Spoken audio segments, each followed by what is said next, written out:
जय माता दी। नवरात्रि के पावन अवसर पर आज हम माता दुर्गा के चौथे स्वरूप मां कुष्मांडा की कथा सुनेंगे। मां कुष्मांडा ही सृष्टि की आदि शक्ति है, जिन्होंने अपने दिव्य तेज और मधुर हास्य से पूरे ब्रह्मांड की रचना की। आइए जानते हैं मां कुष्मांडा की महिमा और उनकी पावन कथा विस्तार से। नमस्कार, आपका स्वागत है हमारे चैनल राधे श्याम की दीवानी पर। अगर आप भी माँ की भक्ति में हमारे साथ जुड़े रहना चाहते हैं तो चैनल को जरूर सब्सक्राइब करें और वीडियो को लाइक व शेयर करना ना भूलें। तो चलिए कथा शुरू करते हैं। पुराणों में वर्णन आता है कि जब सृष्टि का कोई अस्तित्व नहीं था, चारों ओर गहन अंधकार ही अंधकार था। ना ही आकाश था, ना पाताल, ना ही मनुष्य थे, ना देवता। यहाँ तक कि ब्रह्मा, विष्णु और महेश भी शक्तिहीन थे। तब केवल एक ही शक्ति विद्यमान थी, आदि शक्ति मां दुर्गा। मां ने अपनी मधुर मुस्कान और दिव्य ऊर्जा की ऊष्मा से संपूर्ण ब्रह्मांड की रचना की। इसी कारण इन्हें कुष्मांडा कहा जाता है। कु का मतलब है ऊष्म, अंड का मतलब है ब्रह्मांड। थोड़ी सी ऊष्मा से ब्रह्मांड की सृष्टि करने वाली देवी कही गई है। मां कुष्मांडा ने अपने तेज से सूर्य का निर्माण किया और स्वयं स्वर्गलोक में निवास करने लगी। मां ही एकमात्र ऐसी देवी है जो सूर्य के भीतर रहकर भी संपूर्ण ब्रह्मांड को प्रकाश और ऊर्जा प्रदान करती हैं। उनके तेज से ही देवताओं को शक्ति मिली और सृष्टि के सभी प्राणियों में चेतना का संचार हुआ। मां कुष्मांडा का स्वरूप अत्यंत भव्य और दैदीप्यमान है। वे सिंह पर आरूढ़ होती है और उनके 8 हाथ होते हैं।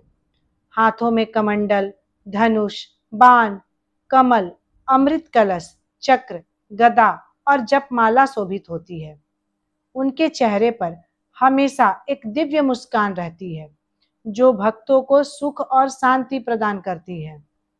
मां कुष्मांडा को ही सृष्टि की आदि जननी माना जाता है।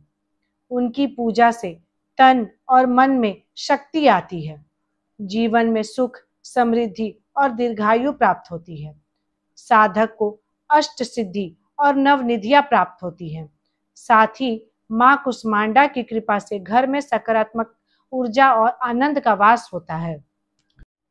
मां कुष्मांडा से जुड़ी एक कथा है। बहुत समय पहले एक छोटे से गांव में भयंकर अकाल और महामारी फैल गई थी। ना खेतों में अन्न उगता था, ना तालाबों में पानी बचा था।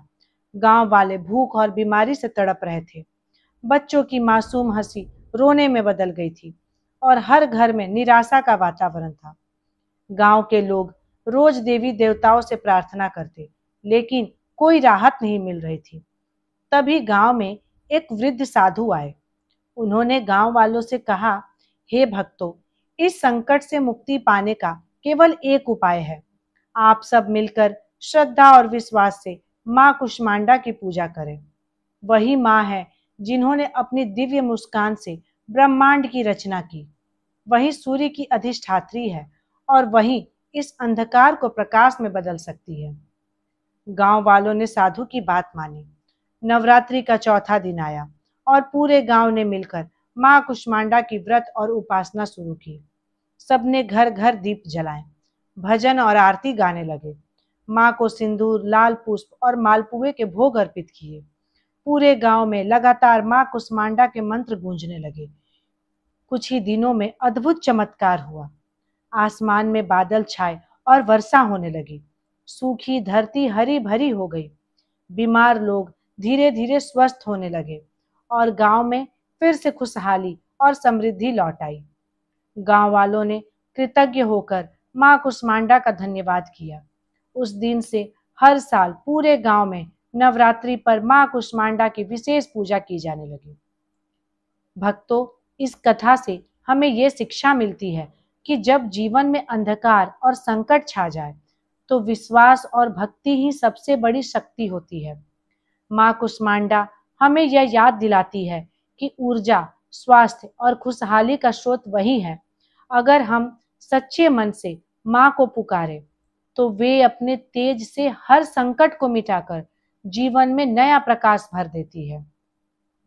माँ कुष्मांडा की कृपा से सृष्टि में जीवन संभव हुआ है। जो भक्त नवरात्रि के इस चौथे दिन माँ की पूजा करता है, उसके जीवन में कभी ऊर्जा की कमी नहीं होती। आइए हम सब मिलकर माँ कुष्मांडा से प्रार्थना करें कि वे हम सबके जीवन में सुख, शांति और समृद्धि का प्रकाश फैलाएं। अगर आपको भी लगता है कि माँ की भक्ति से जीवन में ऊर्जा और खुशहाली आती है, तो कमेंट में जय माँ कुष्मांडा जरूर लिखें।